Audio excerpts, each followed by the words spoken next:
Tiffany Fletcher with the Council for Inclusion in Financial Services.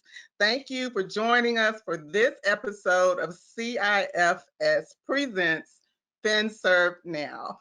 FinServ Now is our quarterly webinar series hosted by the Council for Inclusion, where we strive to introduce valuable industry updates and thought-provoking information while staying true to the CIFS mission of promoting the importance of diversity, equity, inclusion, and financial literacy for all. Today, I'm so excited about our topic, which is closing the wealth gap through early financial education. And our guest speaker is Ebony Beckford. Ebony is an author, entrepreneur, and financial literacy advocate committed to closing the wealth gap in America. Ebony's work is guided by the notion that early financial education is a key component of achieving financial independence, as well as building economically prosperous communities.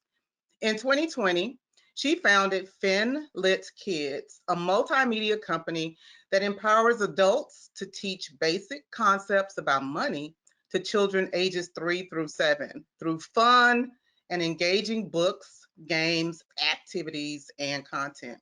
In addition to FinLit Kids, Ebony is the founder of Prosperity Mamas. I love that name. A community for mothers promoting wealth creation for children of color. And she is the co-founder of Reimagined Classics, a production company that makes animated videos teaching classic sing-along songs where children of color are at the center of their adventure-filled stories. Ebony's work has been featured in numerous magazines and media outlets, and as if all of this wasn't enough to keep the average person super busy, she has also spent the last 9 years of her career working as a real estate tech professional at auction.com, which happens to be one of our key sponsors here at the Council for Inclusion in Financial Services. Well, this is a wonderful background, and I want to say welcome to Ebony. Thank you so much for having me today, Tiffany. I really appreciate you and the Council for Inclusion and Financial Services for hosting these webinars and for all of the events that you do to bring awareness around important needs for various different communities around financial literacy. Absolutely. And I know we only have a limited amount of time today, but before we get to your presentation, I would like to start with just a couple of questions to provide a little bit of background for our attendees. Are you okay with that? Yes, I'm excited. Okay. Well, I think the first thing I'd like to ask you is, what would you say was the impetus or the factors that led to you starting your amazing journey to create FinLit Kids and the other related initiatives? Well, it all started when I was pregnant with my daughter, Madison. I was thinking, my husband and I were planning for her future and thinking about, the legacy that we wanted to leave behind for her. And I started to have anxiety because I started to realize that although me and my husband are doing really well, we don't have enough generational wealth to pass down to her, or we didn't have enough generational wealth to pass down to her.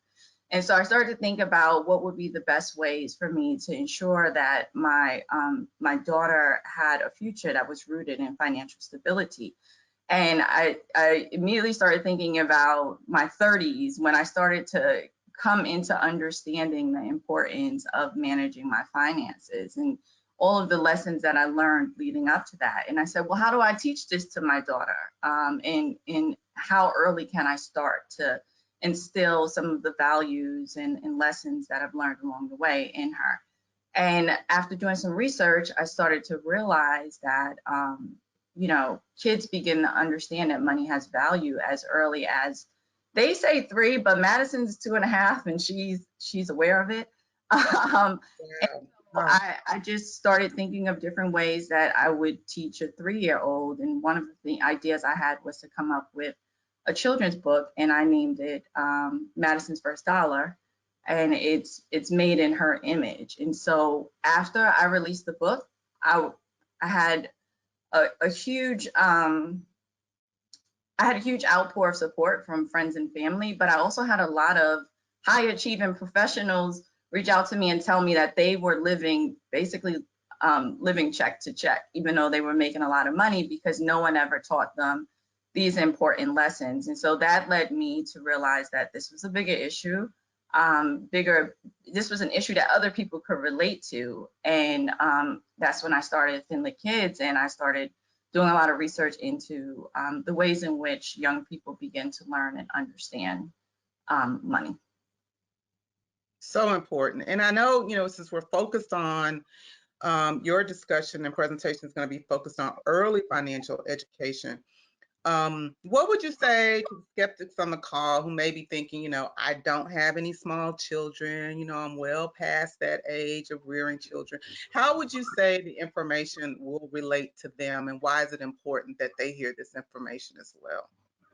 It's important for them to hear this information because one of the things that surprised me the most was when after I released my book was how many people really didn't feel like they knew anything about money, and their perception of money was that managing money was that it was something that was way more complex than what it was. And a lot of times I think people, when we think about money, we think about budgets and spreadsheets and things like that. And we don't think about some of the other things that impact our financial standing, like our emotions, right? And how we sometimes soothe ourselves through spending. And so I think for the people on the call, I think for at least for me, I know it was surprising to learn about how much my spending habits at what I'm 42 now were impacted by things that I learned before I turned 9 years old. And so yeah, I think that. Well, I'm excited to hear the rest of your presentation, and so I'm going to turn it over to you. Take it Thank away, you. Ebony. Thank you so much, Tiffany. I'm going to share my screen now. Okay, and so as Tiffany mentioned, my company's name is Finlit Kids. We teach money lessons for kids ages 3 to 7. Finlit Kids is a multimedia company that promotes financial literacy for kids ages 3 to 7 through fun and engaging games, activities, books, and content. Our mission is to close the wealth gap in America, especially in communities of color. I thought it was really important for me to start off by defining what wealth is, because I think a lot of times people confuse wealth with their income, and those are two totally different things. Wealth is the wealth gap is the unequal distribution of assets among residents of the United States. And I put United States because that's what I focus on. And so I think sometimes when we think of wealth, people think of, like I said, they think of their income. The income is really just the amount of money that you're making through work or any businesses that you have. Wealth includes things like your savings, your investment, your businesses, the value of your home, and anything of value that could be used in exchange for goods and services. So I felt it important to explain what wealth was, because I've had many interactions with people who were earning a high income and mistakenly thought that was their wealth, when your wealth actually includes your savings, your investments, the businesses that you own, the value of a home, and anything of value that could be used in exchange for goods and services. So oftentimes when I come in contact with parents and they find out that I'm a financial literacy advocate and that I focus on kids ages 3 to 7, some of the common things that they say to me are, I don't know anything about money. No one's ever taught me about money. They say I don't know how to invest. And they also say that their kid's going to be good because they make good money.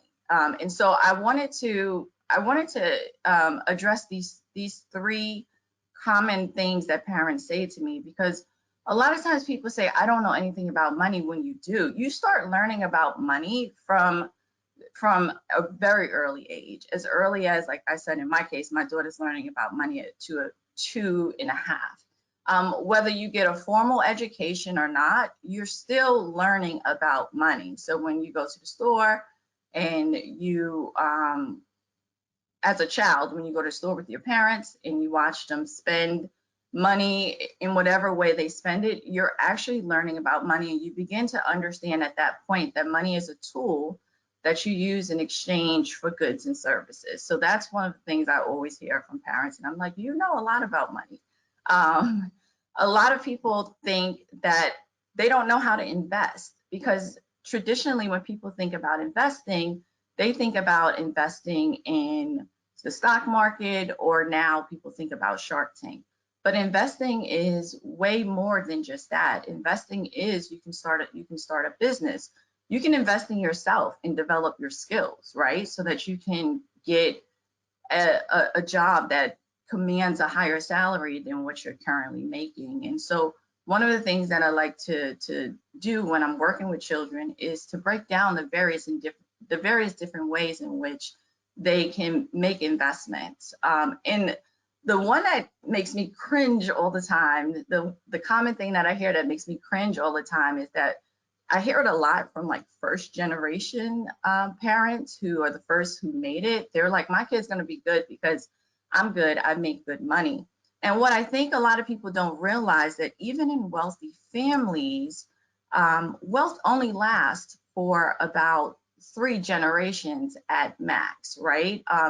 And the reason behind that is because of the fact that parents who do amass a significant amount of wealth and pass it on to their children, they fail to pass on the financial literacy, right? They fail to pass on the habits and also the lessons that they received that got them to the point that they can actually make as much money as they made. And so it's very important for even people who do have who's currently sitting on a large amount of wealth, to understand that if you are invested in building generational wealth, that you understand that financial literacy is something that should be of the utmost importance that you pass down to your children. And so oftentimes when I meet people and I say I focus on kids ages 3 to 7, they are blown away by that. And they always ask why, because obviously at that point, kids aren't really interacting with money. They're also not earning money in some cases. And so what I explain to them is that the importance of a financial education is just as important as any other form of education, because during this time and period in a child's life, usually between 0 to 9, that is the time in which, there is a focus on cognitive development as well as in building the kids' social and emotional skills. And at that age, kids are learning faster than they've ever learned before, and a lot of their habits and attitudes are being set in. And so many of the habits and attitudes that we have that impact the way we make decisions around spending money in adulthood are formed by age 7. And our overall set of habits and attitudes are usually set between 9 or 10. And so if we wait until high school, like I see a lot of states now focusing on creating financial literacy programs for teenagers, we're going to actually be trying to reverse the habits that were already established in early childhood. So it's really, really important to start introducing these financial concepts to them early, and also in giving them an opportunity to interact with physical money, because at this point, kids are their learning is really coming from them experiencing the world and touching and feeling things and having the experience of having a dollar and giving it to the cashier, and the cashier taking it and giving them back less than what they had, is what really sets the habit and helps them understand that things that they really want have a value, and that in order to get those things, they have to have money. And then again, through conversations with parents, with their parents and the adults in their life, kids start to understand that money has to be earned. And so it's very important that you start during this age group, during this age, because it's a crucial age for all levels of development in a child's life. So one of the other common questions that I get from parents is, well, how exactly do you teach kids at such a young age about money? And the first thing I tell them is that the most important thing is that you're constantly having conversations with your kids about money. You're explaining to them why you're buying things. You're explaining to them that the things that they want have a value, and that the things that they want cost money. And then also explaining to them that, money is something that has to be earned. Another way in which, another good way to start introducing concepts to kids is through books. There's a ton of books that are popping up now around financial literacy for small kids within this age category that tell stories of how people can save, invest, and grow their money. One book it's a classic that speaks that for me speaks about the importance of saving is Jack and the Beanstalk, right? It talks about being patient and watching something grow. And so books are an excellent way to teach kids to introduce basic concepts to kids, but it also helps kids bond. When you read books to kids, it helps them bond with their parents and any adult that's reading to them, and helps develop their social and emotional skills. I love games. Games are always a fun way for families to get together. Another way to build social and emotional skills. Another is a fun way to get together with your family and play games like Monopoly. We've all played Monopoly, which is a great example of how a game that you can play that teaches you how to transact in the real world. And chores and other activities that give kids an opportunity to earn money, and even like opening up a lemonade stand or Girl Scouts, right, is a really good activities for kids to participate in so that they can begin to understand earning.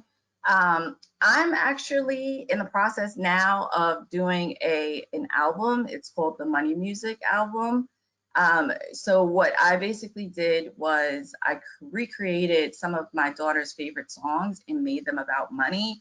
And so I'm in the process of doing that now. I would sing, but I don't think you guys would enjoy that.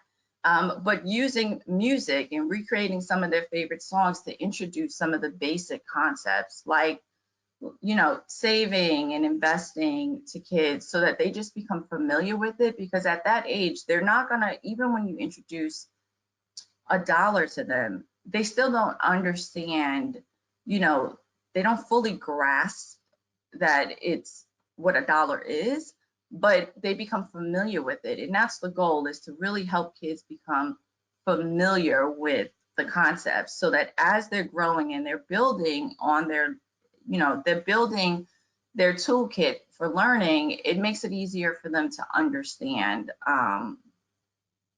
the concepts. And the other thing I didn't add on here is making sure that you put an emphasis and a focus on math, basic math skills. Whenever they're playing with a toy, if they have two of the same objects, 1 + 1 is 2, because that's been research has shown that has been one of the biggest barriers to people really learning about money, is them not really learning about math in early childhood. And so those are some of the ways in which you can teach kids about money. Obviously, there are a ton of different tools that we use to teach kids every day that we can use to actually introduce money concepts to them. So nothing is better than having conversations and including them in family planning and budgeting and things like that. So another great tool that can be used to help kids to introduce basic money concepts to kids is my Finlit Kid activity box. Within this box, it includes a coloring book, savings jars, flashcards, games, as well as crayons and play coins, so that kids have an opportunity to interact with safe money, because it's not real coins. And one of my favorite things within the box is the coloring book, because kids, when they have a coloring book, they go back and they're coloring on a regular basis, and they're constantly looking at these images of Madison, saving, investing, and giving money. And so it kind of reinforces the messages. It also has, a story. So when parents want to participate, they can read the book to the kids at night before bedtime. So with that said, I appreciate your time. I hope I shared some fun and interesting ways in which you can really engage early learners with the financial education. I thank you all for your time. If you'd like more information about FinLit Kids, please visit my website at www.finlitkidsbox.com and engage with me on all social media channels at FinLitKidsBox.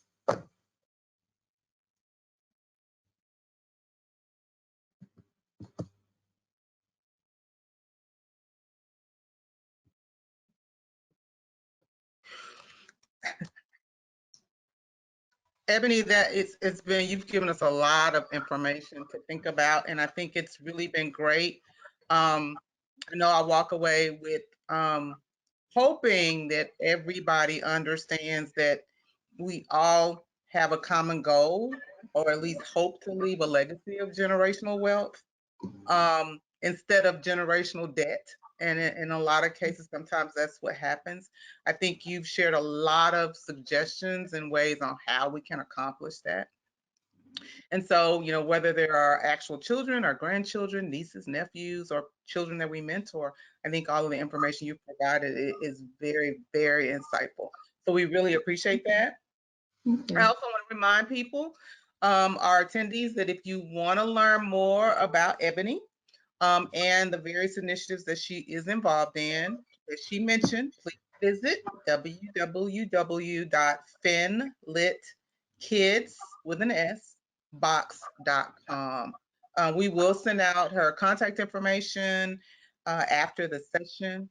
Although we're out of time for questions, please feel free to submit any questions that you have in the chat box, and we will monitor the chat box after this session ends, and we will gather up all of those questions, and we will work to get answers to those questions for you from Ebony, and then we will publish those and send them out to all of the attendees.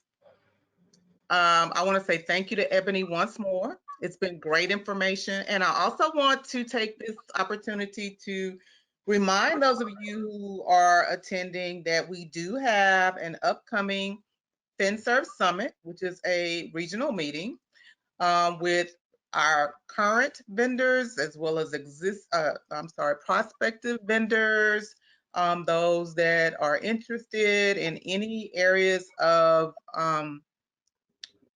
corporate sales, and that they can come out to our summits and get additional information. Our next one will be held on May 19th in Richmond, Virginia. And if you haven't registered, please go to our website, councilforinclusion.org, and sign up today. So once again, thank you all for attending. I know you've been blessed by the information that's been shared today, and I hope you will find it very useful as you share it with others around you. So stay tuned for our next quarterly FinServ Now session. Information will be coming out shortly. Thanks again. Bye-bye. Thank you.